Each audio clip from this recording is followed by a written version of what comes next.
And you just saying, we're very honoured to have so many officers at our meeting, so we're very welcome. And you've got 2 new officers. Do you want to very quickly tell everybody who you are? Start with you, Abby. I'm Abby. I'm the leisure project.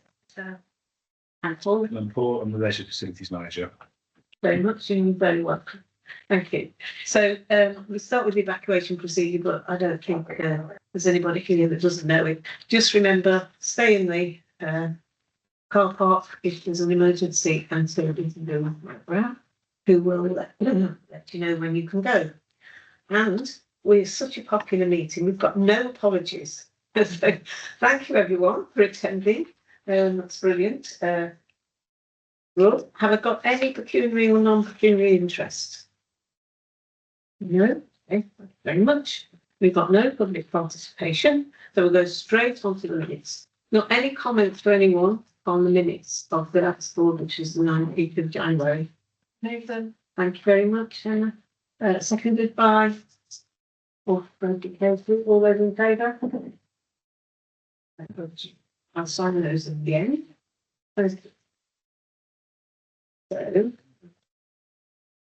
So the first major agenda item number 6, which is a fly tipping estate.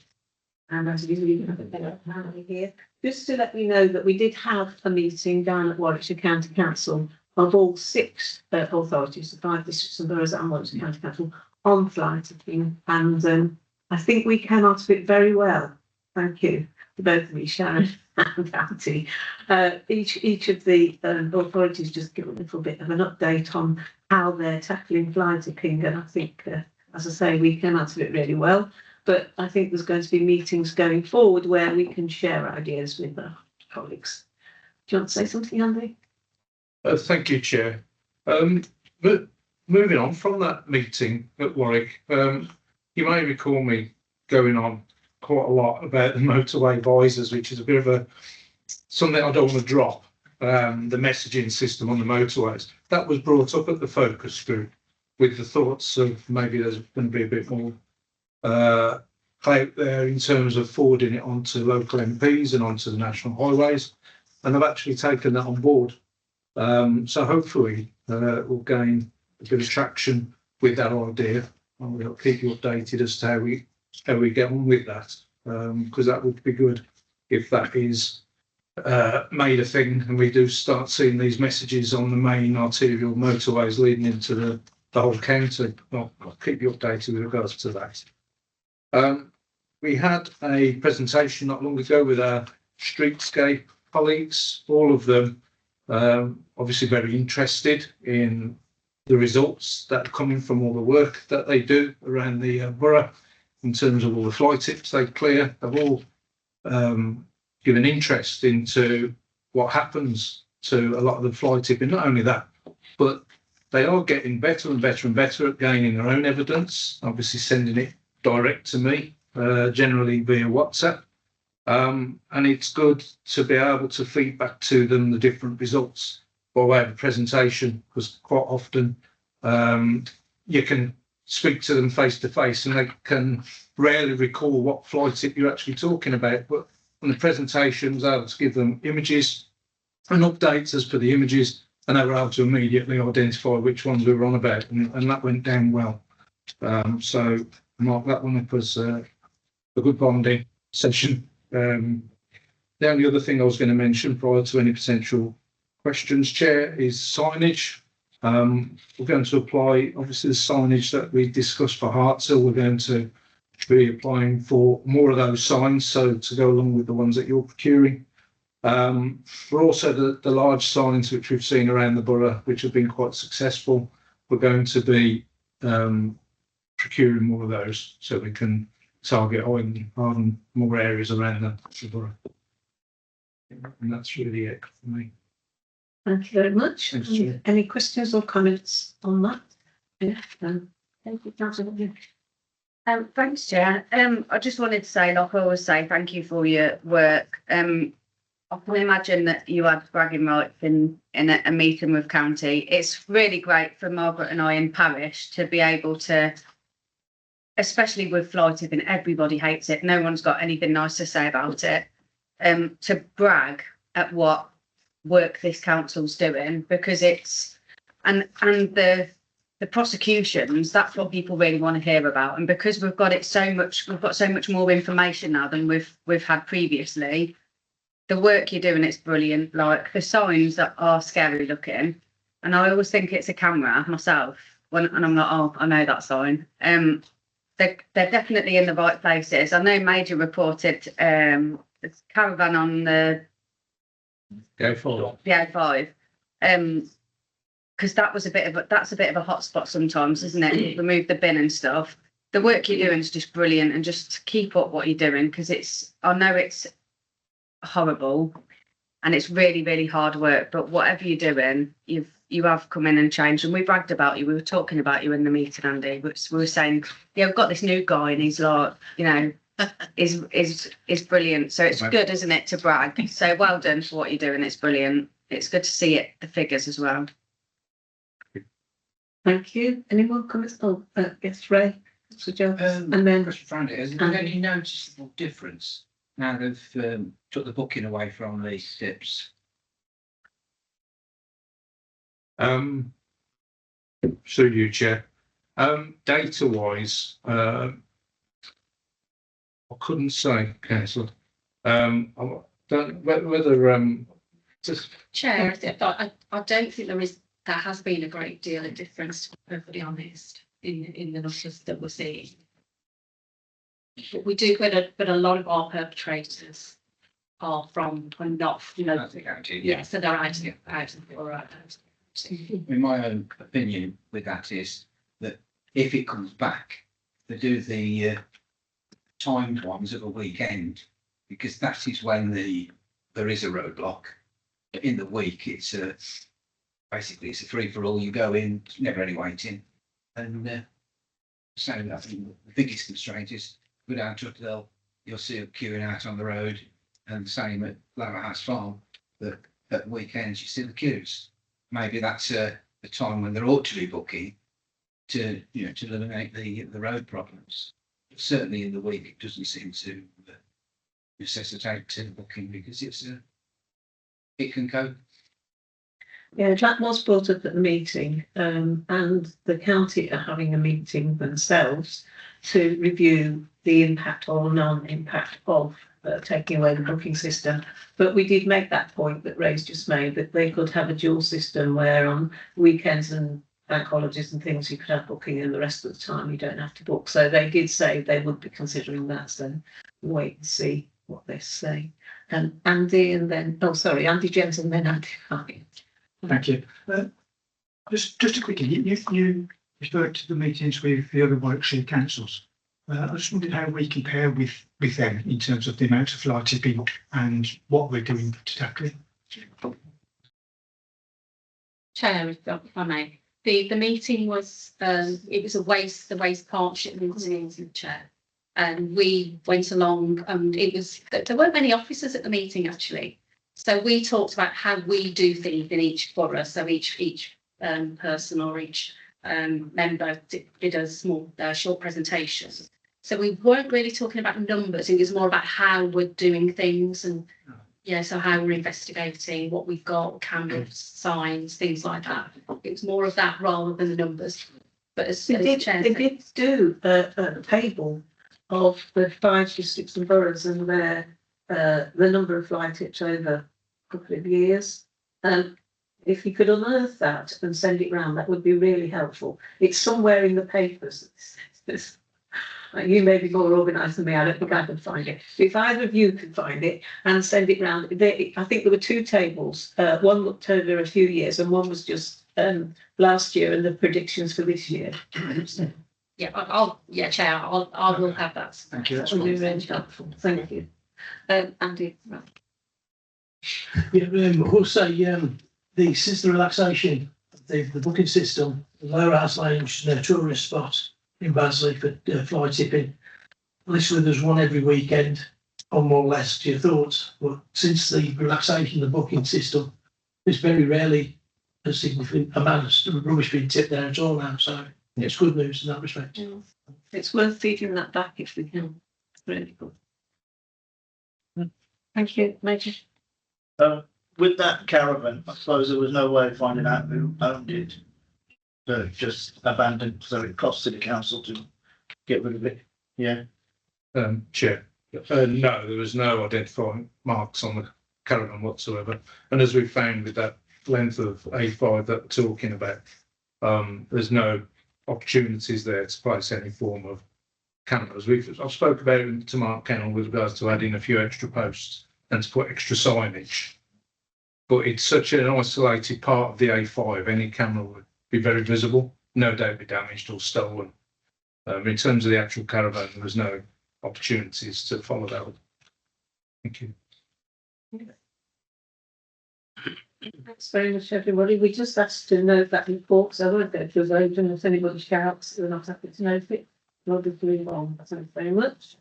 So the next item, item 7, is a smoke control areas consultation report. Is this you, Sharon?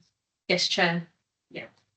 Yeah, so the borough's covered by 20 smoke control orders at the moment. They were made quite a long time ago, starting 1960 right up to 1992.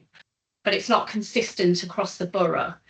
So in order to help ensure that we've got enforcement measures that are fair and effective, we're suggesting making a borough-wide smoke control order. But we need to consult on it first. So I'm asking members if you agree with a consultation on a borough-wide smoke control order. Okay, so yeah. Emma? Thanks, Chair. So I've just got something to ask from Councillor Stewart, and he asked if there could be a consultation. So could the consultation include something in relation to impacts from HS2 construction, including the haulage, traffic volumes, and traffic generally? And if there is a capture of postcode information, it would be really useful to map. That was his question. Yeah. Thank you. Yeah, we can certainly consider looking at that. But this consultation is really focusing on smoke control across the borough. Oh, right, okay. So not necessarily from. Not from HS2 works. Okay. It would be smoke control and It from would- domestic burning from. Got you. Right. Okay. Thank you. However, we could do something We could do separately on that. separately on that. And most you know, the areas most affected, the HS2 is just a nightmare for those areas that are affected. So we might have a think about what we could do to capture data on that. That would be really useful. Yeah, Chair, we have got the early monitors as well. Obviously. Oh yeah, so let's get those out. Yeah. Brilliant, thank you. Andy. Yeah, it's this is here, if you have one, why do you use solid fuel appliance or a fireplace? Now, to be honest with you, I'll be struggling to find bituminous coal now. I mean, most CPL coal products limited in Advocate, you go into that yard and you wouldn't find any bituminous coal there. You know, it's gone your days, your singles, doubles, nuts and cobbles, or you used to get a door mill. So I don't know where I'd actually purchase. Councillor Wright, you've lost me. I think you're saying that all fuel is smokeless now. It looks like coal. What I'm saying is that I don't know where you purchase bituminous coal to burn. Smoky coal.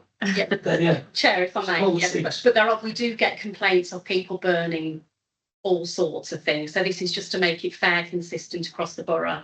DEFRA approved stoves and making sure people are burning things that are. Yeah, well, you can't you can't burn from say plastics on a wood burn because all you're going to do is damage your flue, and basically it costs you a fortune for a new stainless steel flue. So I can't take. Go on. Chair, if I may, I'm going to hold my hand up. I've got a log burner, but my neighbour's also got a log burner, and he burns you know, he won't have dried wood and things like that. He'll burn stuff that he shouldn't really burn. As in painted wood and things like that. So there are these things that are going on in the borough. So we do need to tighten up and to make enforcement, as I say, fair and consistent across the borough. This will help us if we've got smoke control across the whole borough, smoke control area. I think wood burns a very sensitive topic. It is. There's a lot of people with wood burners because gas and electricity is so expensive. So, you know, if you've got, particularly if you've got supplied wood from somewhere, then, you know, seems makes sense. So I think we need to be quite careful about how we word this. I think we don't want a war on people who are trying to find different ways of heating their homes. And what about bonfires? Where are we with this? Is this come into this? Bonfires are, yes, they certainly will come into it, but we obviously police that as well. But you can burn certain garden waste, for example.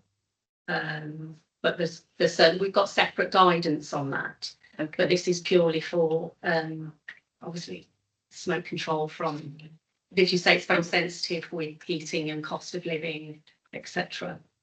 We have put something in there as well about narrowboats, because obviously we've got canals running through the borough. So that's very sensitive. We put in there that we think they should be excluded. But again, this is why we're consulting, because we need to have everybody's input into it. Thanks, Chair. I agree it should be fair and consistent across the board. However, we had a situation in Hartshill where someone had bought a house and they were burning all the waste in the garden, and it was really hard to police it because a fire's it's not going to go on for days. This was like a couple of hours at a time. By the time anyone could get round to reporting it or going out, it's all gone. And it's really hard. It's a lot of effort for something that's quite difficult to actually pin down these Chair, if I may. people. I agree, Councillor Hobley, but it's more for the people that are using constantly. Yeah. If they've got a fire or if they've got a logboard burner or something like that. But we do investigate those anyway. If we do go, if they are reported, if we've got an officer that can go out. Well, when you say there shouldn't be smoke from a finger at all, quite often when you first light a fire, there is smoke coming from it, even if it is, you know, the proper wood or smokeless fuel. So are you allowed to have smoke for a certain amount of time? Yeah, Chair, in the legislation, yes, that's 20 minutes light at time in the legislation. Andy. What about when you back the fire up again then? Yeah, that's a good point. Yeah, it'd be very interesting to see what the responses are to this. I am rather nervous that we don't want people to think that this questionnaire indicates that we are anti anything really. It needs to be phrased in the right way that's open-ended. Yes, it's more the consistency across the borough really, because we have got smoke control orders already in place. We need to make it. Well, do people need to know where they are already? Yes. So I think on the front of this, you should say these are where we've got them at the moment. Should we have them everywhere? Is basically the question you're asking. Okay. So yes, please. Thank you, Chair. Thank you, Sharon. I know you're talking about stones, but I still think there seems to be a little bit of confusion about, as was mentioned, about people suddenly having a beautiful sunny day and then thinking, oh, I've got some wood and what have you to burn. So they take it in the back garden and they start lighting a fire. Now, there seems to be an argument about times when you can do it in a day or part of the year. And do you know which, for helping members, what that currently is legally? When can people do fires? There's no times of the year, times of the day. It's how it impacts upon the people that live near it. So it's all about nuisance, and that's how we deal with it.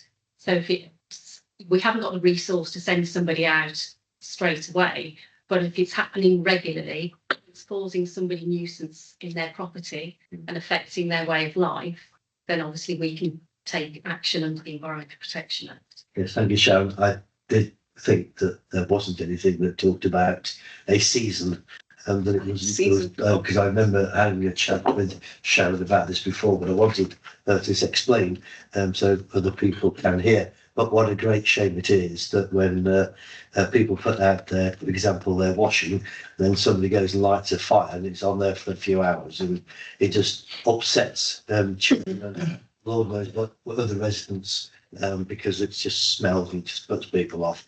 But I'm just surprised there isn't a law now that stops people from burning in their back gardens. Thank you. Thank you. So, sorry, Steve, yeah. Thanks, Chair.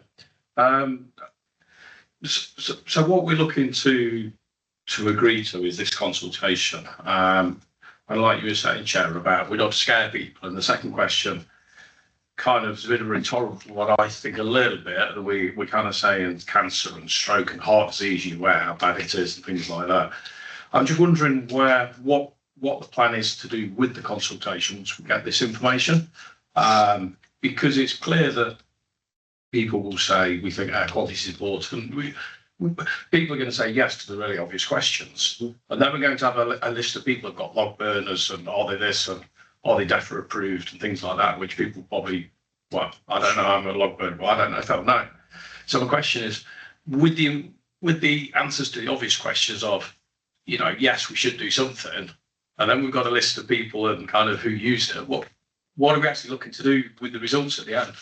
And I think the key thing is, do we want to extend the 20 areas that we've got into the whole borough? And I do think we need a bit more information for people before, well, to accompany these questions. So where are the places already? And what does it mean to have a smoke control area? I think that, and probably to say bonfires is a separate issue, you've got other legislation or whatever on that. So I think people going at this cold be interesting, because really that's the only question you're asking, isn't it? Do you want it to go across the whole borough? Fundamentally, yes, Chair. Yeah, that's, and yeah, so people need to know basically what it means to have a smoke controlled area. It doesn't mean you can't have a log burn. It doesn't mean you can't have an open fire. So you might need to think about what goes out with these questions. Yes, Chair, or we could do some awareness around it beforehand. Yes. And bring it back. Yeah. Bring it back to board next time. Yeah, okay. Yeah, let's do that then. Let's bring it back when you raised awareness across. We might get some comments on the website as well if you raise it there. So is everybody okay with that? So it comes back to us after we've tried to tell people what we mean by this, and then we'll look at it again. Then if you want to adapt the questions in any way, please do so, and then we'll consider it again. Right, so in that case, I need to change the recommendation a little. So the committee notes this report, and the committee agrees to have an awareness raising communications across the borough about smoke control areas, and the questionnaire will come back to us. That's what we're going to have a proposal. Thanks, Major. Seconded by Katie. All those in favour? Thanks very much. Thank you. Thank you for that. That was important. Now, the next area is the biodiversity report. And you will find on your table, you've got something like this. And this was missed off the papers. So it should be at the start of the appendices. So I'm going to give you a couple of minutes to have a quick word on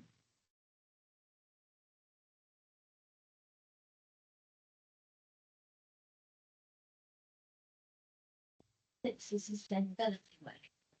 I think what's it? Has it changed? Is it the same one that went to sustainability group now? Yes. Yes. So those on that group will already have seen it. It's just been missed off these papers. So you can see that you've got an action plan.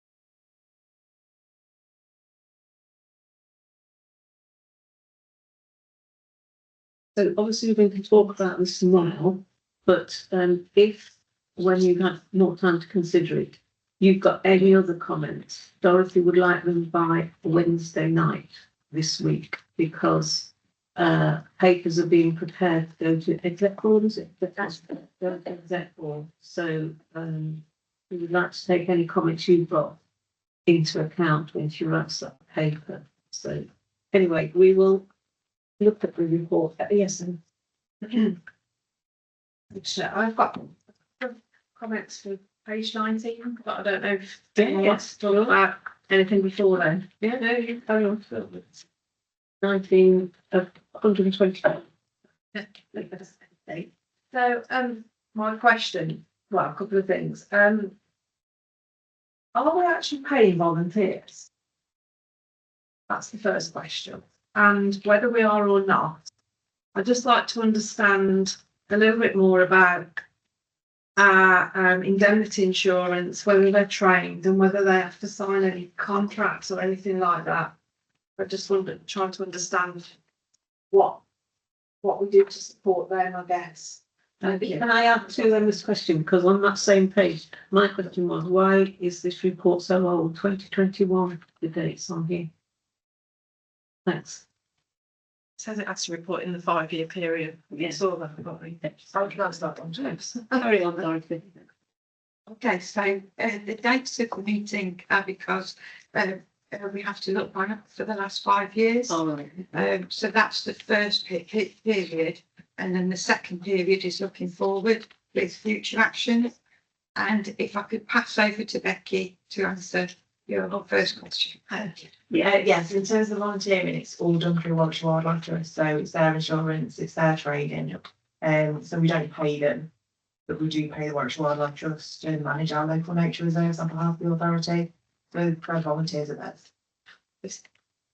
So are we paying the wildlife, sorry, through you, Chair.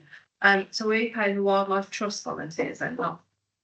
No, that figure on 19, it just says volunteer match in pounds, so I'm just wondering what that means or whether or not it's through you, Chair. They usually use a volunteer match as their in-kind figure, so it's not a real monetary figure, it's something that you say, if you were paying them, this is what you would pay them, so therefore it's kind of in kind. I just wanted it clear, some people.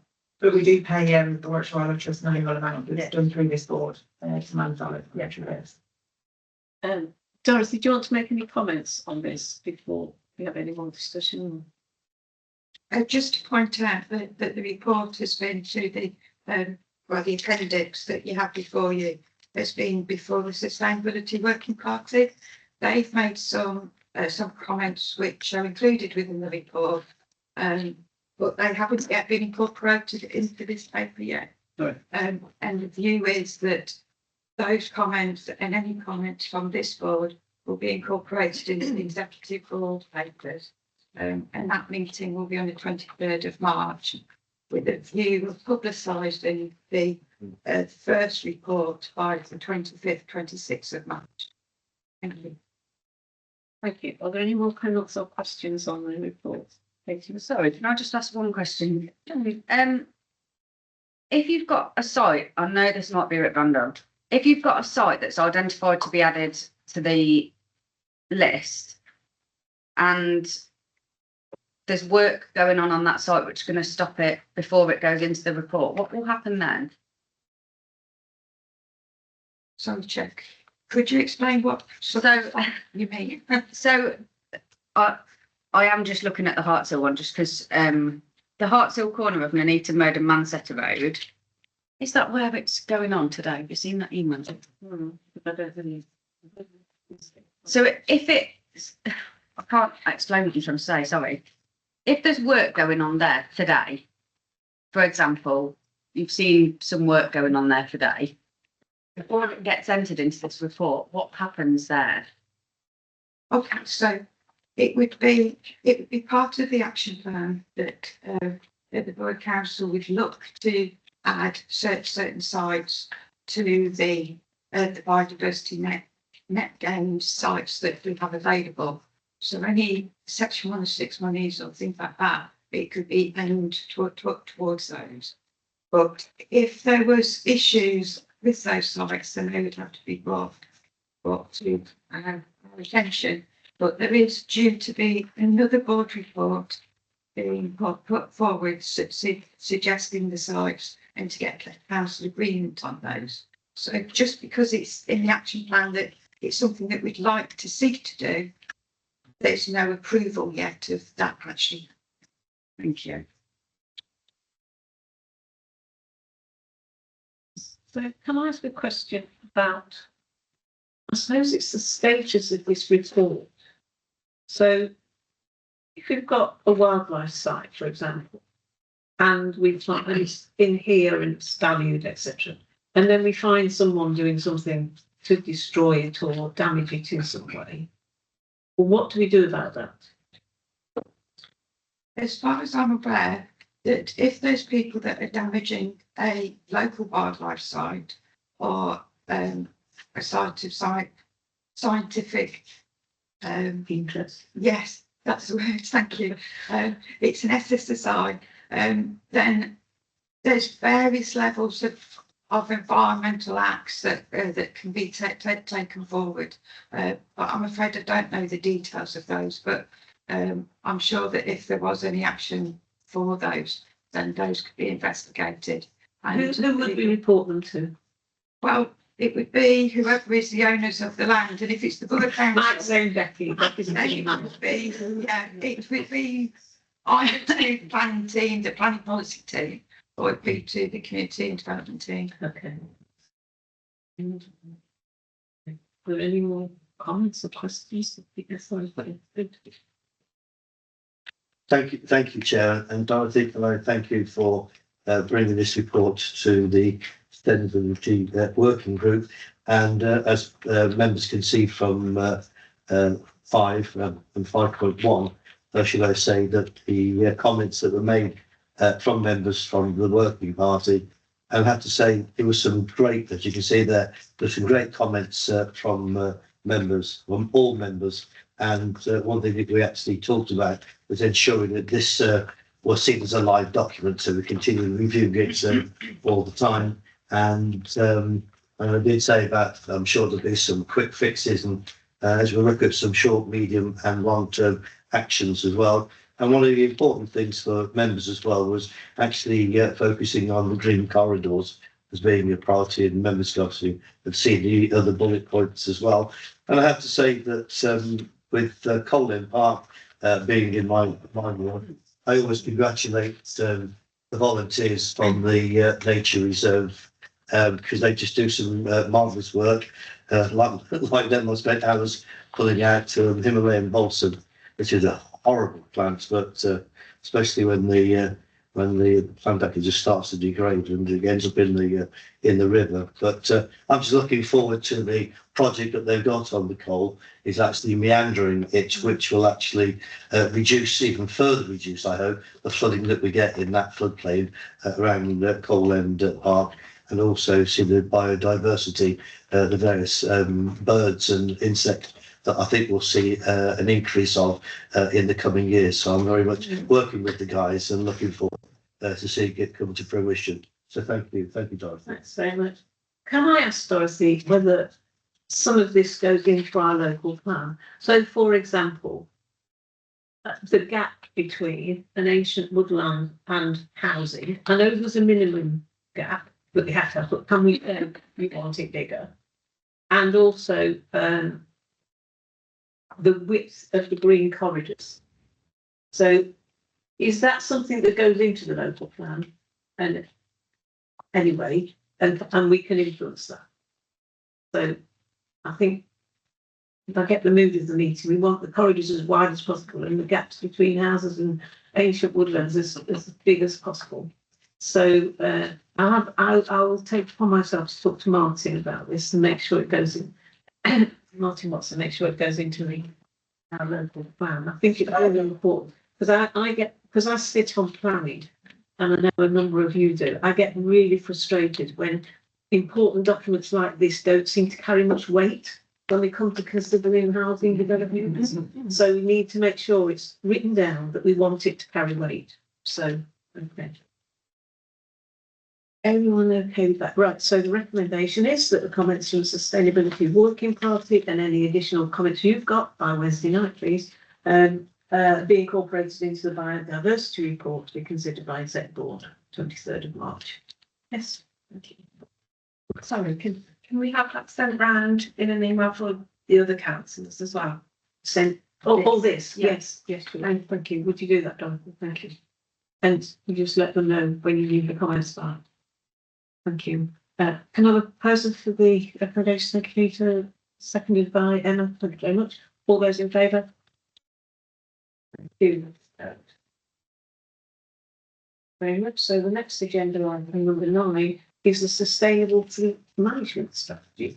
Your board's been your group's been very busy, Peter. This meeting is mostly about you. Okay, is this yours, Becky, or whose is it? Definitely mine. Okay. Thank you, Chair. It's important that the council sets its direction of travel in relation to being fully carbon neutral by 2050.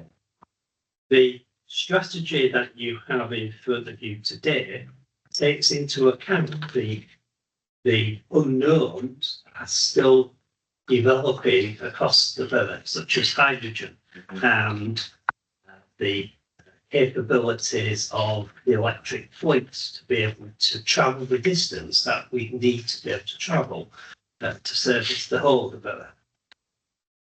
So the strategy picks up that small vehicles could easily be transitioned to electric today. That's not an issue. It's not something we would be against. Our biggest issue is having the infrastructure to charge those vehicles.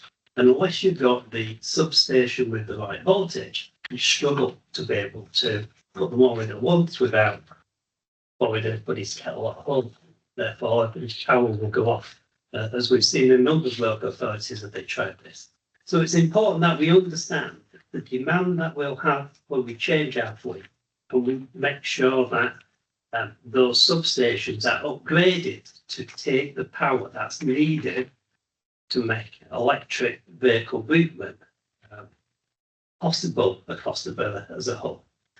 So there is a plan to do that, but it can't be done overnight. So we can do some vehicles tomorrow, but other vehicles maybe 12 months, 18 months, 2 years, 3 years away before we can do that transition, depending on the infrastructure as it's put in place. The larger vehicles at the moment, although we have electric, large electric vehicles, HGVs, we don't operate any here. When you look across Europe, they're running on hydrogen and not on electric. And the question, and the industry's in two places. One part of it believes electric is the way forward. The other part of the industry believes hydrogen is the way forward. I think personally it will be a mix. But to get to that place, the electric vehicles have to be able to do the capacity that we want. And hydrogen has to be at a price that's affordable. Because I can buy hydrogen today, it's just 4 times as dear as diesel. So to make that transition, we're proposing that we would change the small vehicle fleet over the next 10 years into electric, starting this year with some of those vehicles through housing. Then moving from there into the larger vehicles into what's called biofuel. So we'll purchase in the biofuel or biofuel to run our existing fleet. As it develops industry with hydrogen vehicles or electric vehicles with the biggest capacity, we'll then start buying the vehicles. But what I'm trying to say is small vehicles electric as we transition today, large vehicles biofuel until we can see which way industry goes and the infrastructure is available within the borough. That's where the strategy takes us to. Okay. Yeah. I just got one. Can I have a question first on HVO and vegetable oil? On 7.2, it says it's going to cost us quite a lot more money for me to go into that. Is that just the current price is expensive or it's always going to be? It was always going to be deal with the HVO until we had the issues within at the moment on fuel supply has been ousted to see our fuel supply people. We're expecting that those prices at the moment will start to level as oil prices have now shot up. But if it stayed as it was 2 months ago when we started this work, we would have to pay more money to achieve that net carbon requirement. Bringing our whole fleet across to biodiesel would allow us to achieve our requirement of net zero as an organisation from that front movement. At the moment, we have to watch those prices and we have to be able to retract from that should biofuel become too expensive. That figure you see within the paper has been built into the budget and signed off as part of the budget setting into a financial plan, but we will constantly monitor those prices. I think honestly, we're all committed to meeting the targets that have been set. But I really think we have to be careful that we don't get too far ahead of the game, particularly if it's going to cost us money. So we need to see business plans for some of the changes, I think, to make sure that, because things are changing so quickly in alternative fuels that we don't want to be tied into one when something more effective, cheaper, whatever, comes along. So it is a really tricky time. We need to manage it well. Yes, Anne. Thanks, Chair. I think that's a really sensible idea. So thank you for that, Mike. I think that's, showing that we're considering how we're moving forward, and it doesn't look like we're sort of deliberately staying back. We are trying to push forward, but it is a massive thing. I mean, even buying an electric car, the infrastructure's not there across the country to really properly do that on a large scale at the moment. So I think so I thank you for that, because I think that's a really good compromise. So thank you. Okay, Peter. Just to thank Emma for her comments there, certainly echo that, and I thank Mike for who delivered it at the working group as well. And again, this is another live document, and we're still progressing with it, monitoring and being very careful how we monitor it. As Mike was alluding to, just seeing how the market goes and how things become along more and more, because at the moment we're still sort of a little bit behind, waiting for things to progress. So all in all, it's going to the executive board in June as well. Prior to that is the consultation, as you can see there. But yes, I'm looking forward to this. I have to say, Mike, I'm quite enthused with this document, seeing it and watching it go forward, as will the members of the group too. So thank you, Mike. Thank you. So, brilliant. And then you, Ray. I remember you said we would be releasing some vehicles. As someone who is currently leasing an EV that's been sat in the garage for 2.5 months, and the lease doesn't actually include a replacement vehicle whilst you wait for them to decide whether they're going to replace the battery or not. What would our position be? Yeah, so the council's current position is that it would purchase its assets, but of course, before we purchase that asset, we have to make sure that we're going to get a return. So the vehicle has to do enough mileage to warrant you being electric. If not, you don't get the payback for the higher cost of the vehicle compared to the fuel savings. So that's part of the business model for every vehicle that comes forward in the business case that says, is it cost effective? Does it do the mileage that therefore saves the fuel costs that then helps to subsidise the capital costs? And then in addition to that, does it also help us net zero target? What's that look like? The only consideration we have behind that is about where we park those vehicles, because we have to be careful we don't fall into what's called benefit in kind to employees taking those vehicles home. People taking those vehicles home, having facilities to charge their car. So when you get behind all this, there is that business case what says we can do this one, we can leave this vehicle here, we charge it overnight, and we use during the day. There are times when we'll be saying no because people may be doing too much mileage or being taken home for call out, not having the charging infrastructure needed to ensure it's ready to take action. Thank you, Ray. Thanks, Chair.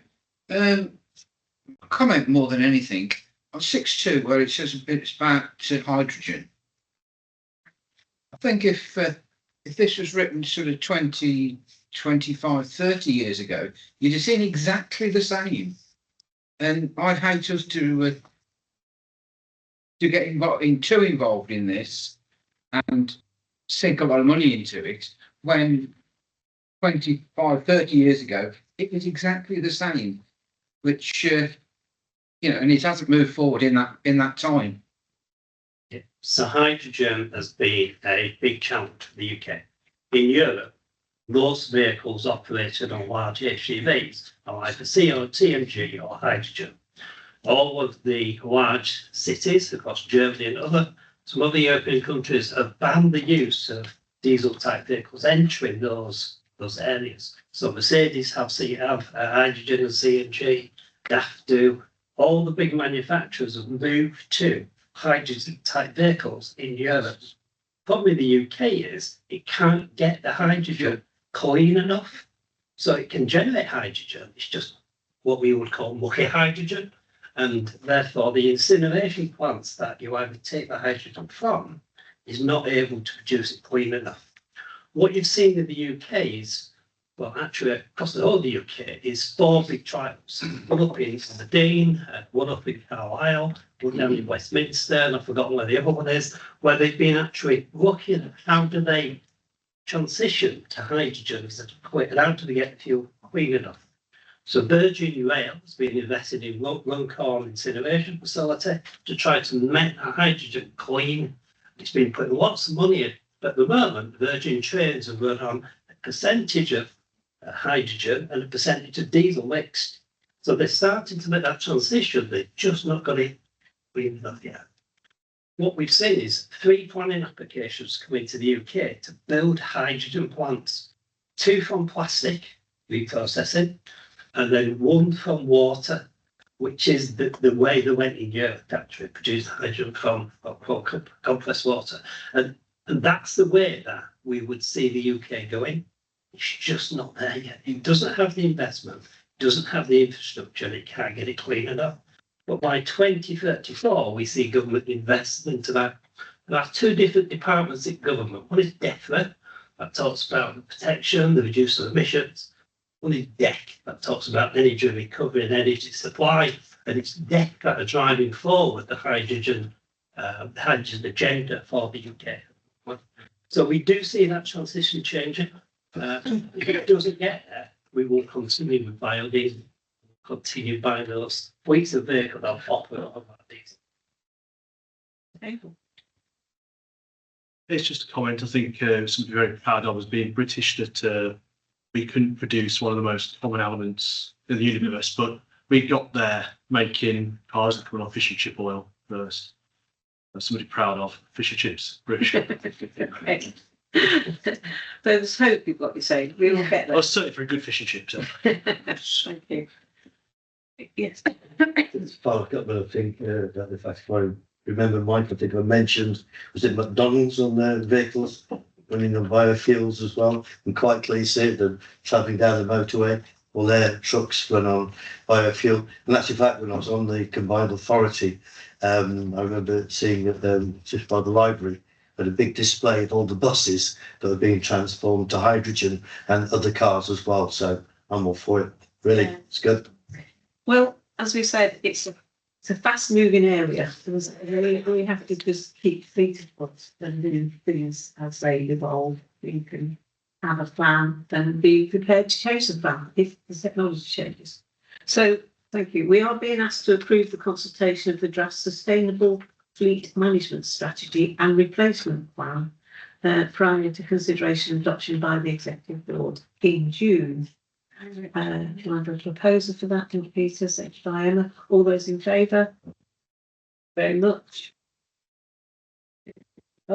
We now have the health and wellbeing working party minutes. Sandra, if you want to say anything about this.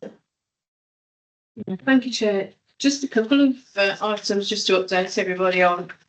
We had an update from Apollo PCN where all their patients, they've got 30,000 patients across 5 sites. and they do the one-stop shop health reviews. Got a great feedback from all the patients. They're all very satisfied.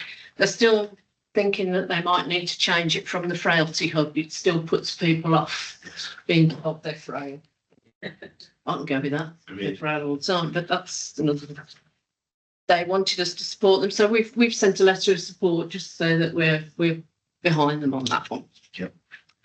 The other thing, we approved a payment of £5,108 to Millen, not personally, but so we're relocating some of the air monitors that we've got. So they're going to Coleshill, Waterford and Curdworth. We've got room for funding and more if we need another one on that. And then the other thing is the new blood service that we've got. So we're having the old toilet in Atherstone converted to where we can go and have our bloods taken if we need to once the leisure centre's closed, and that'll be ready to open before the leisure centre. Excuse me, before the leisure centre closes, so we won't have a gap in the service. There is a toilet facility going to be in there, but it'll only be when the building is open. It won't be for. I'm very aware that there was a problem with it before when it was open with drug abuse going on. So that's only going to be available when the site is actually open. There will be a small facility for blood donors, but I think most of that is going to be in Manchester. And that's where we are with that one. Thank you. Thank you very much. And oh yes, I've got two handy and then Craig. Thank you, Chair. I'm not particularly knowledgeable about health and wellbeing, but I do always find the feedback that we get from Sandra potentially to be very, very useful and very interesting. You referred to the blood donor facility in Atherstone. I get quite a lot of calls from residents in Kingsbury who find it really difficult to give blood because they have to travel to Atherstone or Coleshill, and it would be very useful to have a facility in Kingsbury. Bear Tree Surgery used to do it years ago.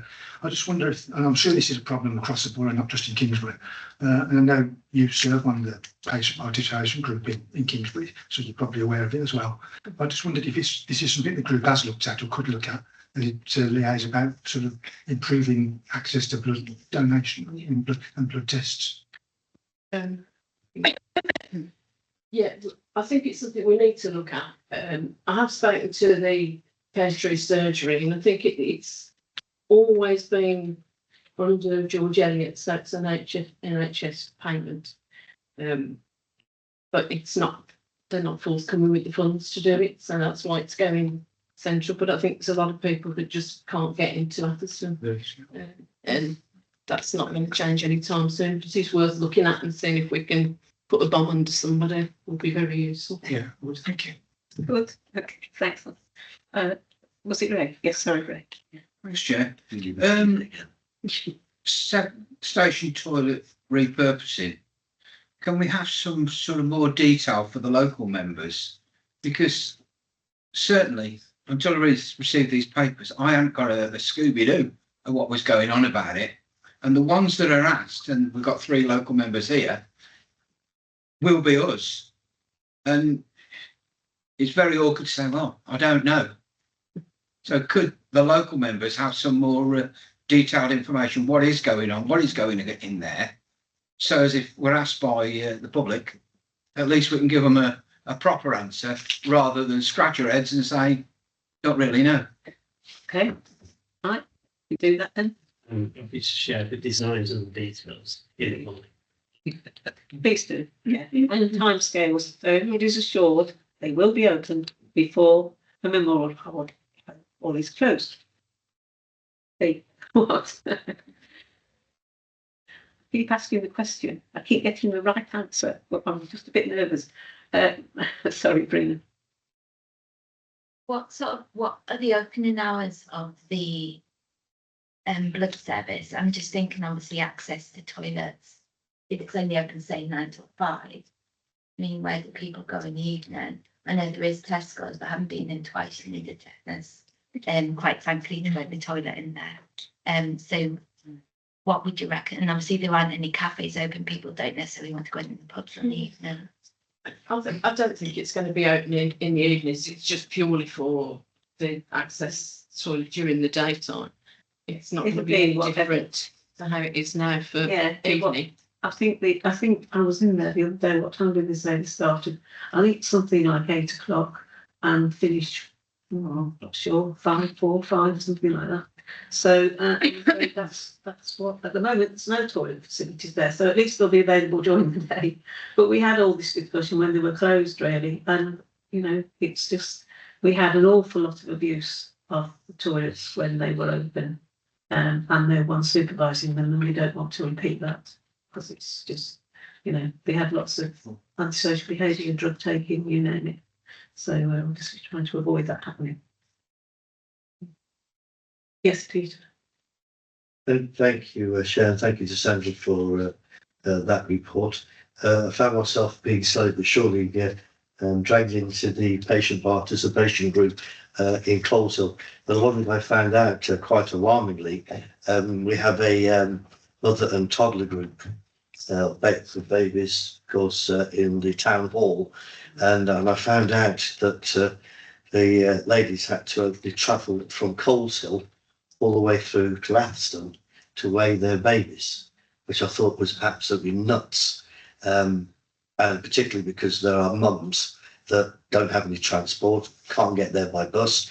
The only way they can do it is actually go by bus to the station, then to Nuneaton, to Atherstone and back again. Can you imagine that with a baby and a toddler? Absolutely mad. Anyway, fortunately, managed to speak to a lady called Hayley Douglas Jones, who actually talking with her, she's from the Royal Health visiting team, and she's now, following our discussions, she's now arranged for the health visiting team to go to the town hall now on the 4th Tuesday of the month, which starts on the 28th of April. That must be a delight for mothers not having to travel, and they know that they can go to the town hall now and then get their baby in if they want to once a month, which is good news. And the other thing is with the air quality sensors, looking to Sharon. Sharon, can you thank Milen for me? Because she's been very helpful. I've been trying to get an air quality sensor in Coleshill, but then Milen said, let's have a look and see where we could find a place. And we had a travel around last week, took it in the car, we went round, and we've now found a spot which have agreed. So it's nice to see I've got an air quality control coming in, which we can now monitor, because it's on the A446, because we get, obviously we appreciate a lot of HTVs coming from the M42, M6, and also traffic from HS2. So it'll be interesting to see how that monitor performs and what the outcome is. But if you can thank me then again, I'd be much appreciated. Thank you. Can I just say, I'm really pleased about this happened in Coleshill, but again, keep putting things on your group, Sandra. If you could have a look at health visiting, find out where the clinics are across North Warwickshire and where we think they ought to be, and see if we can get a bit more responsiveness from them. Thank you. Thanks, Chair. I just wanted to go over Accessable, which was brought up in Health and Wellbeing as well. It was really I got a bit too into it when I got onto the website, and I started looking at I was going to London that week, so it's Accessable is a website, and depending on the type of disability that somebody's got, it is absolutely brilliant, and it's really, really hyper local. The sites are literally everywhere, and it's got what are they called, Margaret? Sorry, the changing places. Yeah, the changing places with the hoist. Obviously, there's some around the borough. It's really, really good, and I think we should, as a working party, it was really great to know about that. The whole council should know about that. It's absolutely brilliant. For example, I went to London with a child with severe autism, and you can sort of pinpoint to what you do and don't want in these. Like it could be cafes, it could be exhibitions, it could be anything, and you can sort of pinpoint what disability somebody's got and find your perfect location. It's really, really good. So it's worth having a look at if there is anyone that you know or you're going to be travelling with that's got any issues. Thank you.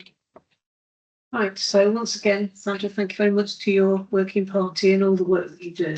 And we all look forward to your reports. Thank you. So we now move on to the Sustainability Working Party, another very busy group, at least have been recently. Thank you, Chair. It's almost like buses, isn't it? None comes along and then three agendas all come along at the same time. But yes, it's been very helpful. I have to say again, Chair, that they've all been excellent reports to the group. You can see there on the items, it's all covered there from the previous agenda items.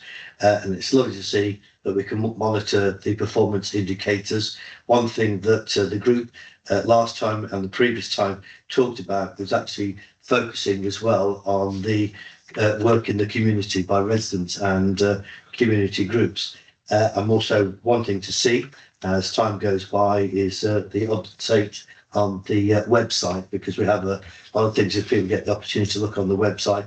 I don't know that it's still climate change, but hopefully they've changed. But it goes through the areas that we were focusing on. One particular area I was wanting to focus on a lot, well, a couple of areas was housing, transport, and there was one or two others as well. But those were certainly two that I very much wanted to see going forward. And I would like to actually record my thanks to Mike and Becky since they've taken over this group. It really has, may I use the pun, it has been moving very much forward. So thank you to that, and to the recorded to the members on that group, because just been sheer great enthusiasm from everybody on the group. Chair, they've been very challenging, and good to hear the various knowledge that they have in various areas. My only one sad thing is I actually included Mike and Becky into an email, and your good self, that I sent to the County Council again today, because we found out that, how can I put this? Yes, the Sustainability Group, which we moved our title to sync in with the County Council, we haven't had a meeting with that group for 12 months, which is absolutely nuts. For 12 months to go on. Yes, I appreciate that Heather, who was the portfolio holder, didn't stand again, but then there was obviously the elections, but then nothing has happened, and every time it's been postponed, which I've got quite sick and tired of this. So that this cannot continue, and can we get an update? And I had an email come through, which from a member from Democratic Services, that she's spoken to one of the officers, and they think the best thing would be for the portfolio holder to give me a call to discuss this situation. But furthermore, as I said to Mike and Becky, that my feeling is, if this is the attitude from the County Council, that my feeling is that the 5 of borough and districts, we just go together on our own. Maybe that's a wake-up call to the County Council. So let's see what the portfolio holder comes back with, and see if they can make it a bit more of a priority than coming back and saying that the date actually clashed with something else. They must have had it in their diary, but we'll wait and see, Chair. But again, excellent meeting on the 23rd of Feb, and I look forward to the next one on the 22nd of June. Thank you. Thank you. Thanks very much, Mike, to your group again for all the work that you've been doing. So now we need to move into P&C, so I have to leave this out. To consider whether in accordance with section 100A4 of the Local Government Act 1972, the public interest be excluded from the meeting for the following items of business on the grounds that involve the license disclosure of the exempt information as defined by Schedule 12 of the Act. I would propose for that, please. Thank you, Major. Second with Diane and Peter Jens. All those in favour? Thank you. Thank you. Whoever's in charge of the buttons at the back.